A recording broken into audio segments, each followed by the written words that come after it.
सहनावतु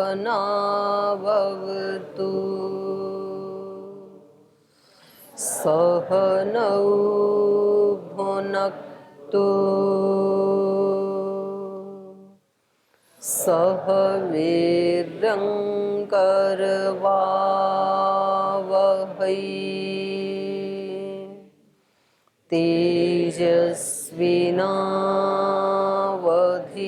तेजस्विनावधीतमस्तु मा विद्विषावहै।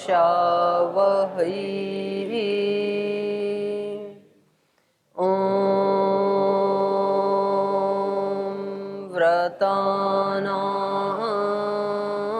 व्रतपते व्रतं चरिष्यामि तच्छकेयं तन्मे राध्यताम्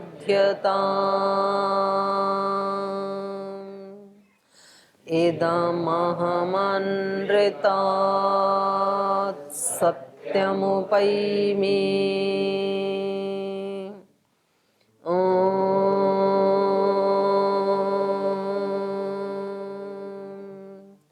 शान्ति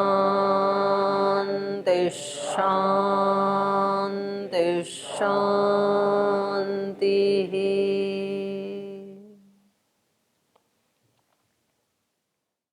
वाल्मीकि रामायण के अयोध्या कांड का आज हम 71वां सर्ग प्रारंभ करेंगे।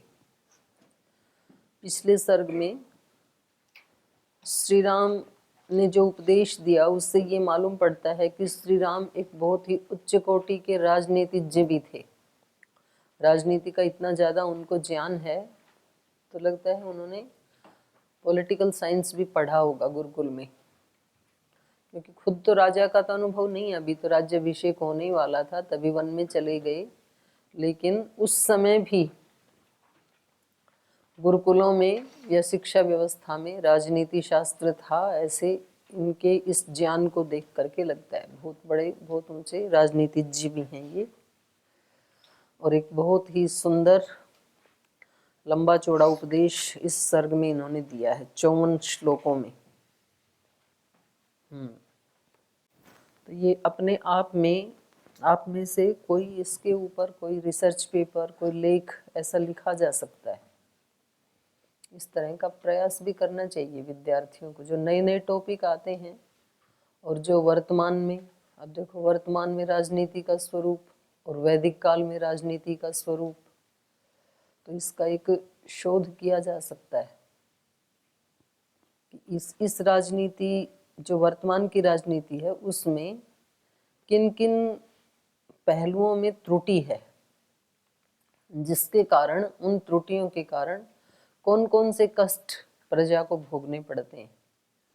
तो ये बहुत मतलब वो है ना, एक समसामयिक जिसको कहेंगे करंट टॉपिक है, ये हमने पढ़ा। और आप लोग कभी कोई व्याकरण में, कोई दर्शन में, उपनिषद में, गीता के किसी टॉपिक को लेकर के जो वहाँ आया है और अभी वर्तमान में उसका बहुत ज़्यादा लिंक है वर्तमान परिस्थितियों में, तो ऐसे लेख भी आप लोग लिखा करें। किसी जनरल में निकलेगा तो बहुत अच्छी बात है, नहीं तो अपनी योग संदेश तो है ही है, और अपना स्वाभिमान संदेश एक पत्र निकलता है उसमें भी निकाल सकते हैं। तो केवल सिलेबस वाला ना पढ़ के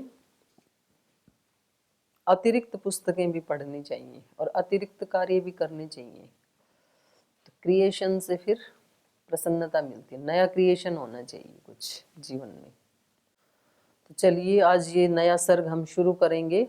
तो इससे पहले पीछे के सर्ग से किसी का कोई प्रश्न है? 70 वाले सर्ग से कुछ पूछना है किसी को? चलो आगे आपको पूछना है। वो माता जी प्रणाम। माता जी, हिंसा व्यवहार में और वाणी में तो अभ्यास से रोक सकते हैं, लेकिन विचार से नहीं रुक पा रही। क्यों नहीं रुक पाएगी? विचार के लिए भी अभ्यास ही साधन है। जब आप वाणी और व्यवहार में अभ्यास की बात कर रहे हो जी, तो वाणी और व्यवहार में तो अभ्यास आता ही तब है जब पहले विचार में आ चुका होता है। आप वाणी को रोकोगे ना जी। उससे पहले आप मन में रोक चुके होंगे, विचार में, कि आज वाणी से हिंसा नहीं करनी है। तो किसी भी क्रिया की स्टार्टिंग होती ही विचार से है। योगस चित्त वृत्ति निरोध, वहां से शुरू किया ना महर्षि पतंजलि जी ने योग को। या बिना योग के भी भोग भी विचार से ही शुरू होता है, और योग भी विचार से ही शुरू होता है। हमारी वाणी में, कर्म में, एक्शन में कोई चीज तभी आती है जब वो पहले विचार में आ चुकी होती है। जागृत अवस्था में तो उसको रोक सकते हैं माता जी। जब निंद्रा में सोते हैं तो रात को स्वप्न ही ऐसे आते हैं कि मान लो किसी के साथ कोई बुरा व्यवहार, झगड़ा हुआ, दिन में तो उसको ना सोचा, हमने समझा भी नहीं, ज़्यादा ध्यान भी नहीं दिया उसके ऊपर। हाँ, तो ये फिर अलग प्रश्न हो गया ना। जागृत अवस्था में हम प्रयास पूर्वक रोक लेते हैं अपने दोषों को, लेकिन क्योंकि जागृत अवस्था में तो कॉन्शियस माइंड काम करता है, चेतन मन, तो वो हमारी बात सुन लेता है। और सुषुप्ति में, निद्रा में तो अनकॉन्शियस माइंड काम करता है, स्वप्न अवस्था में। सुषुप्ति में तो नहीं, उसमें कहेंगे स्वप्न अवस्था में तो वो तो सुनता नहीं है। वो तो जो हमने डाला है उसको बाहर निकालता है उस समय ऑटोमेटिक। जैसे नार्को टेस्ट आदि करते हैं ना, तो जो हमारे अंदर है वो उसमें आ जाता है। तो वहाँ व्यक्ति का वश नहीं चलता है कि भाई मैं थोड़ा सोच करके बोलूँ, थोड़ा शालीनता से बोलूँ, ऐसे नहीं होता। वहाँ पर जैसा है वैसा आ जाता है। तो उसके लिए फिर ये है कि आप सबकॉन्शियस में ही ऐसी चीज़ घुसाओ, सबकॉन्शियस माइंड में और कॉन्शियस माइंड में, दोनों में अंतर ना हो। तो उसका तरीका ये है कि एक तो रात को सोते समय, जब आप ना सोए हैं ना जग रहे हैं, थोड़ी ऊंघ होती है ना, नींद आने से जस्ट पहले वाली स्थिति, तो थोड़े थोड़े सो भी गई। अब आपको कोई कहे कि भाई आज ये टॉपिक था, बोल भाई कल बात करना, अब मेरे को नींद आ रही है, ऐसे जब बोलते हो ना, वो वाली स्थिति। तो उसमें आपको अपने मन में जो डालोगे ना वो चला जाएगा सबकॉन्शियस माइंड में। उस समय उसका थोड़ा सा गेट खुल जाता है और ये बंद हो रहा होता है चेतन। क्योंकि चेतन जब तक जागृत है ये उधर नहीं सूचना भेजता है, ये गेटमैन की तरह से। तो गेटमैन जब तक जाग रहा है वो अंदर किसी को आने नहीं देता है। आपको अंदर इस कमरे में आना है तो पहले गार्ड को हटाना पड़ेगा वहां से। और हो सकता है कि गार्ड कभी वहां है भी लेकिन उसको नींद सी आ रही है, तो चुपके से आप अंदर आ सकते हैं ना। तो ये रात को सोते समय जब हम पूरे नहीं सोए हैं और सुबह सुबह उठते ही, ये दो समय ऐसे होते हैं। उस समय आपका जो विचार है वो ही आपकी असलियत है, या वो असलियत बनाई जा सकती है फिर प्रयास पूर्वक।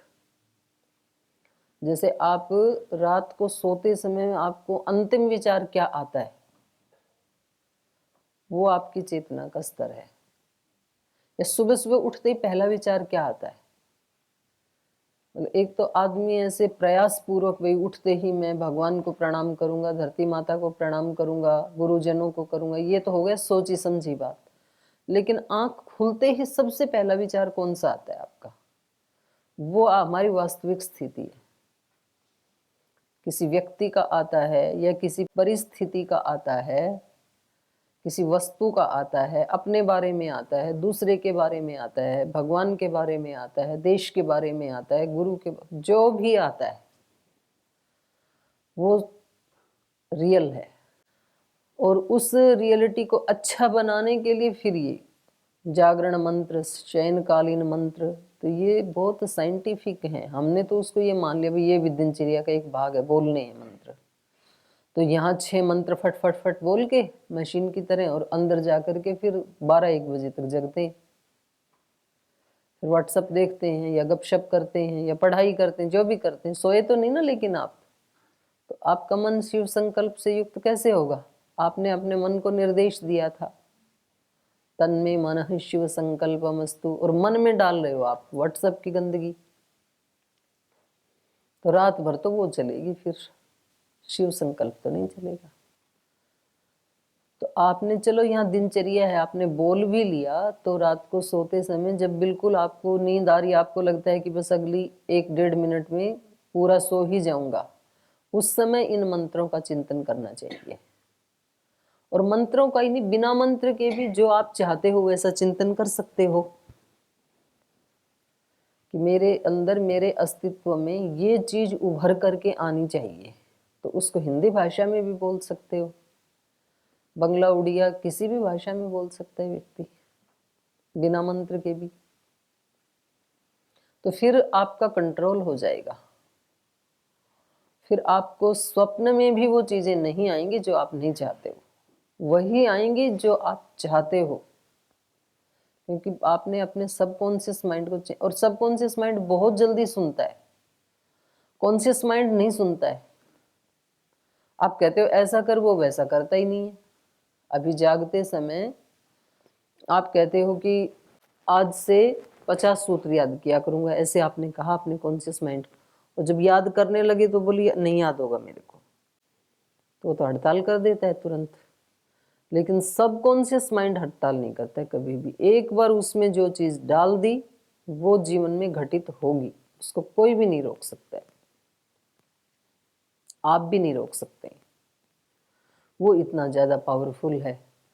तो जो मस्तिष्क को जानने वाले हैं या फिर जो अध्यात्मवेता हैं, उन्होंने बताया कि जो हमारा कॉन्शियस माइंड है, चेतन मन है, वो तो समझ लो हमारे मन का 10% भाग है, 90% तो अनकॉन्शियस ही है, हमारा सबकॉन्शियस ही है। तो वहाँ वो उदाहरण देते हैं भाई, कोई बर्फ़ का टुकड़ा जैसे आप समुद्र में डालें, बर्फ़ की शिला, तो उसका जो ऊपर ऊपर भाग तैरता हुआ दिख रहा है वो तो उसका 10वां हिस्सा है, 9 हिस्से नीचे जल में ही रहते हैं। तो ऐसी हालत बताते हैं हमारे माइंड की। तो उसको 2 तरीके तो ये हो गए, सुबह शाम, और तीसरा तरीका ये है कि दिन भर उधर हमारा ध्यान जाए, वो भी सबकॉन्शियस माइंड में चला जाता है। आपको खाते पीते सोते उठते पढ़ते जागते नहाते सब समय में वही वही चीज़ दिमाग में घूमती रही, वो फिर सबकॉन्शियस माइंड में चली जाती है, अच्छी हो या बुरी हो। अगर कोई बुरी चीज़ घूम रही है तो रात को वही स्वप्न आएगा फिर, क्योंकि आपने उसको बाहर से बिल्कुल अंदर घुसा दिया सबकॉन्शियस माइंड में, और वहाँ से उसको निकालना बड़ा मुश्किल है फिर।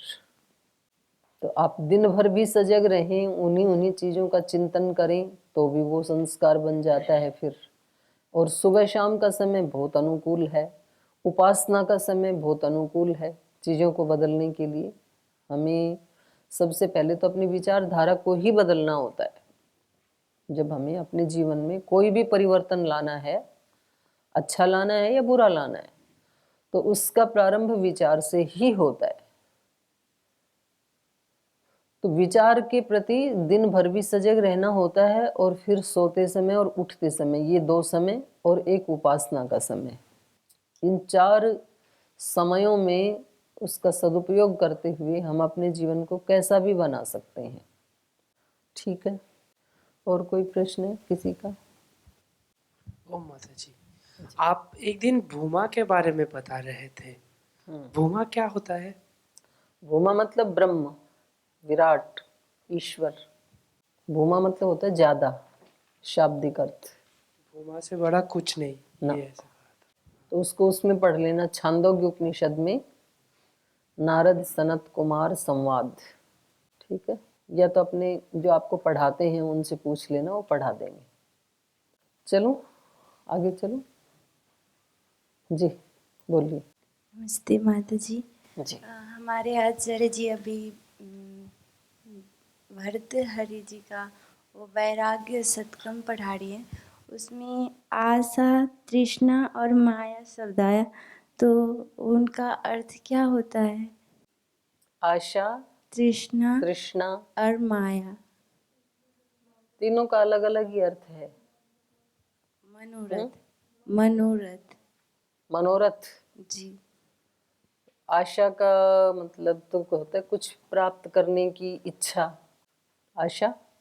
और तृष्णा भी वही होती है, लेकिन तृष्णा अच्छी या बुरी दोनों चीजों की हो सकती है। आशा का संबंध अच्छी चीज से होता है। कोई जैसे बहुत बीमार हो गया तो फिर भी उसको आशा ये होती है कि शायद मैं ठीक हो जाऊं, उस इच्छा को आशा कहते हैं। जैसे कोई व्यक्ति का दिवालियापन निकल गया तो उसको लगता है कि कोई बात नहीं, दोबारा मेहनत करेंगे और फिर चीजें वैसी ही हो जाएंगी, उसको आशा कहते हैं। और तृष्णा अच्छी भी हो सकती है और बुरी भी हो सकती है, और ज्यादातर तृष्णा शब्द उन इच्छाओं के लिए प्रयोग किया जाता है जो विषय भोग की इच्छा होती है, उसको तृष्णा कहते हैं।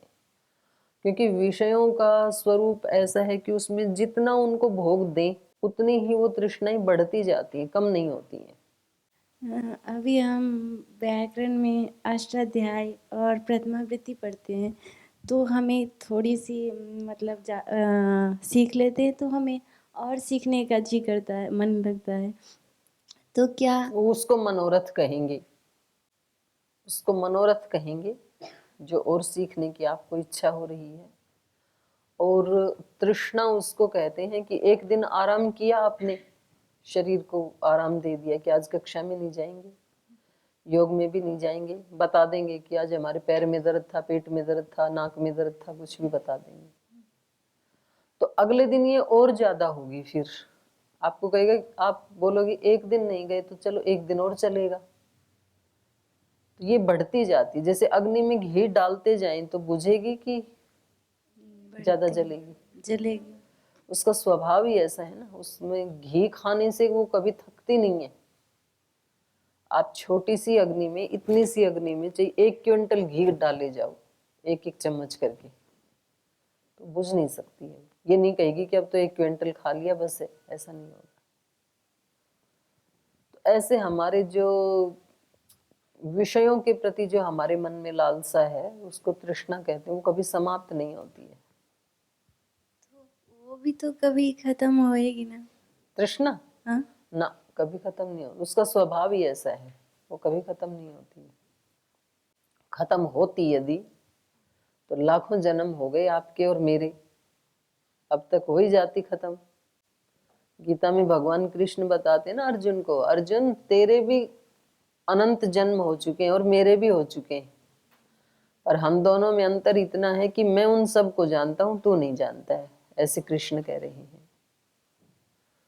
तो यही बात मैं आपको कह रही हूँ कि आपके और मेरे भी अनंत जन्म हो चुके हैं। अगर तृष्णा मिटती तो आज तक मिट गई होती, तो वो ऐसे मिटती नहीं है, भोग से नहीं मिटती है। उसके लिए तो फिर योग करना पड़ता है, प्रयास करना पड़ता है, उसको हटाना पड़ता है, तब हटेगी। उसकी पूर्ति करते रहे तो नहीं वो तृप्त होती है कभी भी।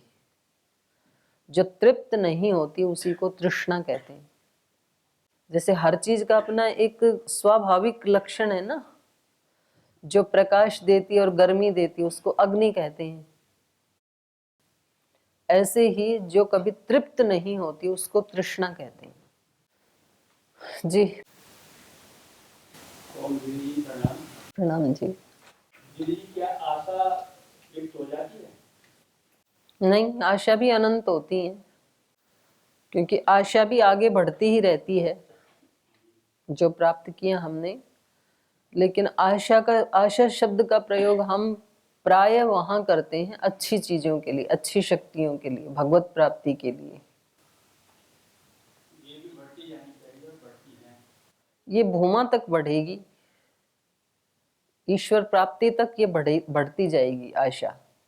जैसे जैसे आप साधना करते जाएंगे आपको अच्छी अच्छी अनुभूतियां होती जाएंगी, और जितनी जितनी अनुभूति होंगी उतनी ही आपको आगे और आशा लगी रहेगी कि भाई ये शास्त्रों में बताया था कि ध्यान करने से शांति मिलती है, तो सच में मेरे को शांति मिली। तो शास्त्रों में ऐसे भी बताया है कि सारी अविद्या अज्ञान का नाश होने से मुक्ति होती है, तो ये भी जरूर हो जाएगी। शास्त्र का कहा हुआ एक वाक्य यदि सत्य साबित हो गया मेरे जीवन में, तो इसका मतलब है कि फिर सारे ही सत्य साबित होंगे, सारे ही उपदेश। इसको आशा बोलते हैं। एक श्लोक हमने सुना था कि आशा तृष्णा निष्ठतावे मोह मदादिक रिपु विनशावे। हाँ, तो ये आशा तृष्णा निष्ठतावे, वहां जो आशा का प्रयोग किया है वो इच्छा के लिए ही किया है, वहां भगवत इच्छा के लिए नहीं, सांसारिक इच्छा के लिए आशा शब्द का प्रयोग किया है। वहां पर कोई साधक प्रार्थना कर रहा है कि मुझे आशा तृष्णा ये बहुत सता रही हैं, बहुत सारी आशाएं। अगर मान लो हम लोगों से आशाएं लगा लें, ये मेरे को ये देगा, इससे धन मिलेगा, इससे बल मिलेगा, इससे सम्मान मिलेगा, इससे प्रेम मिलेगा, ऐसे आशाएं लगा लें किसी से, तो फिर वो व्यक्ति दुखी हो जाएगा। मुझे तो आशा थी कि ये व्यक्ति मेरे से बहुत प्रेम करेगा, प्रीति करेगा, इसने तो की नहीं, लेकिन तो आशा टूट गई। तो ये आशा शब्द का प्रयोग जब लौकिक पदार्थों के लिए किया जाता है तब तो ये दोष होता है, और तृष्णा तो है ही ऐसी जो तृप्त नहीं होती है, और मोह मद आदि ये सारे दोष ही हैं, तो ये तो व्यक्ति को सताते ही हैं। जी दीदी धन्यवाद। चलें आगे पढ़ो। तो अभी तक श्री राम उपदेश दे रहे हैं, भरत जी को तो बोलने का अभी अवसर मिला ही नहीं।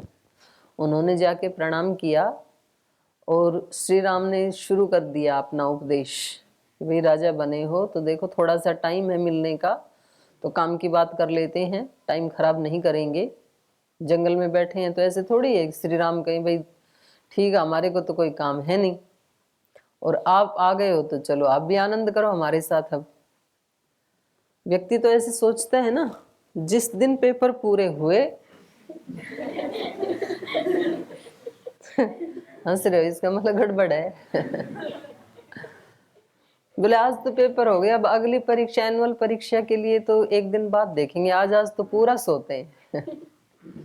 मतलब मुश्किल से ही कोई बिरला विद्यार्थी ऐसा होता होगा जो सारे पेपर खत्म होने के बाद अंतिम दिन आके पुस्तक पढ़ता होगा।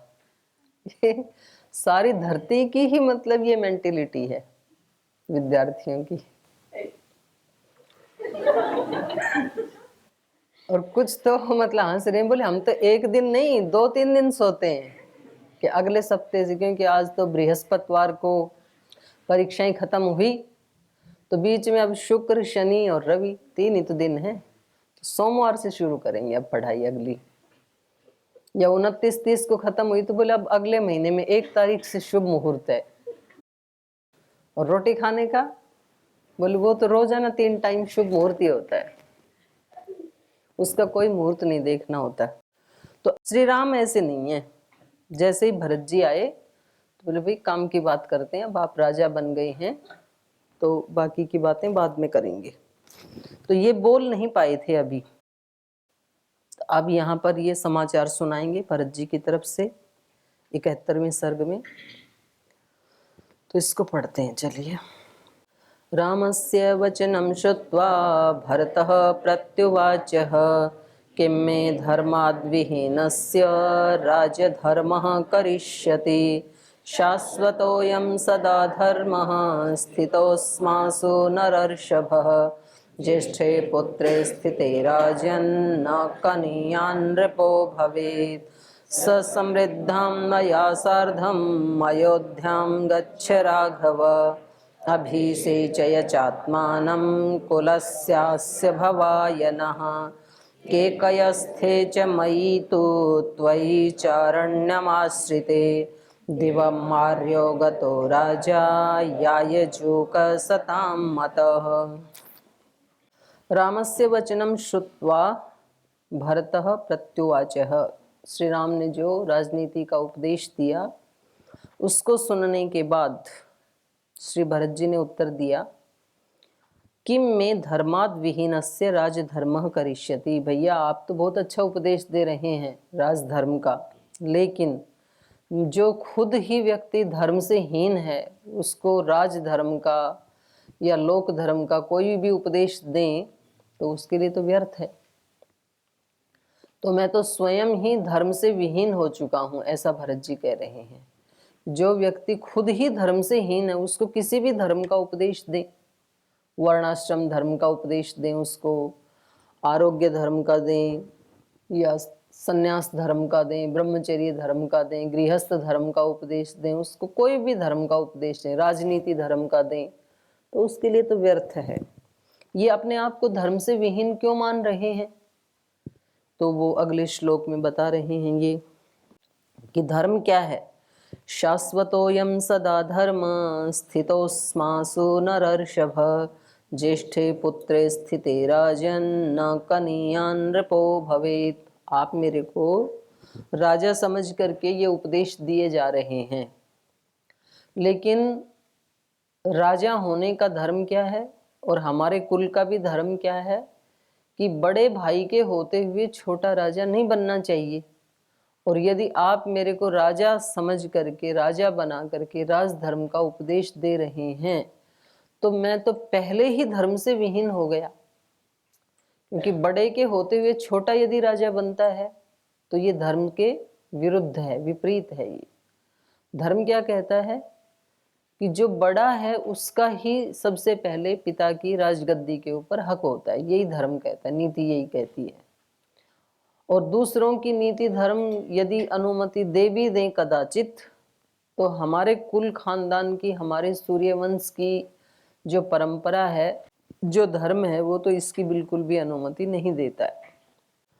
तो जो आप लोगों ने मेरे बारे में, राजा होने के बारे में सोचा, तो समझो कि आपने मेरे को धर्म से विहीन तो कर ही दिया है।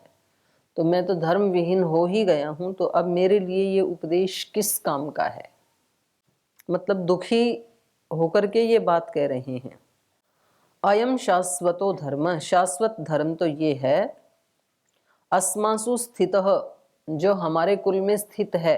हे नरश्रेष्ठ, हमारे कुल में स्थित शाश्वत नियम तो ये है, ज्येष्ठे पुत्रे स्थिते, ज्येष्ठ पुत्र के होने पर। हे राजन, कनियान नृपो न भवेत्, उससे छोटा राजा नहीं हो सकता है। तो ये यहाँ पर श्री राम को राजन कह के संबोधन कर रहे हैं कि राजा मैं नहीं, राजा आप हैं। इसलिए ये राजनीति का उपदेश मेरे लिए नहीं, आपके लिए ही है। ससमृद्धाम मया सार्धम अयोध्याम गच्छ राघव। हे राघव, जो समृद्धि से युक्त है, ससमृद्धाम, ऐसी उस नगरी को, मया सार्धम गच्छ, आप मेरे साथ चलिए, हम आपको बुलाने के लिए आए हैं। क्योंकि राजा तो आप ही हैं, और जो सब प्रकार की समृद्धि से युक्त है अयोध्या नगरी, उसके राजा आप ही बन सकते हैं। अभिषेचय च आत्मानम, अपने आप का राज्याभिषेक करवाइए। अस्य कुलस्य भवाय नः, वो राज्याभिषेक करवा करके नः, हम सब का कल्याण कीजिए, और अस्य कुलस्य, इस कुल के उद्धार के लिए, भवायः, यश के लिए, शुभ के लिए, और नः भवाय, और हमारे सब के भले के लिए, आत्मानम अभिषेचय, अपना राज्य अभिषेक करवाइए। तो ये मेरा प्रयोजन है, मैं तो इसलिए आया हूँ। मैं आपको प्रणाम करने भी नहीं आया, आशीर्वाद लेने भी नहीं आया, राजनीति का उपदेश सुनने भी नहीं आया, बल्कि मैं तो आपको वापस लिवाने के लिए आया हूँ। ऐसा उन्होंने अपना अभिप्राय अभिव्यक्त किया। केकयस्थे च मयि तु त्वयि चारण्यमाश्रिते दिवं मार्यो गतो राजा यायजूकः सतां मतः। और कह रहे हैं एक समाचार आपको और देना है। मयि तु केकयस्थे, मैं तो केकय देश में, केकय राज्य के यहाँ था, कैकेयी के पिता के राज्य में, अर्थात ननिहाल में। तो मैं तो कैकेयी देश में था। त्वयि च आरण्यमाश्रिते, और आप जंगल में आ गए। आप जंगल में आ गए, मैं भी वहाँ नहीं था, ननिहाल गया हुआ था। आर्य दिवम गत, तो हम दोनों की अनुपस्थिति में ही जो हमारे श्रेष्ठ पिता, आर्य पिता महाराजा दशरथ थे, वो स्वर्ग सिधार गए हैं। दिवम गत। यायजूकः, कैसे थे राजा दशरथ? अत्यंत यज्ञ करने वाले याज्ञिक थे वो। यायजूकः सताम मतः, सज्जनों में सबसे ज्यादा बुद्धिमान और बहुत यजन करने वाले, अश्वमेध आदि यजन करने वाले जो हमारे पिता थे, वो नहीं रहे हैं। तो ये समाचार दिया उनको।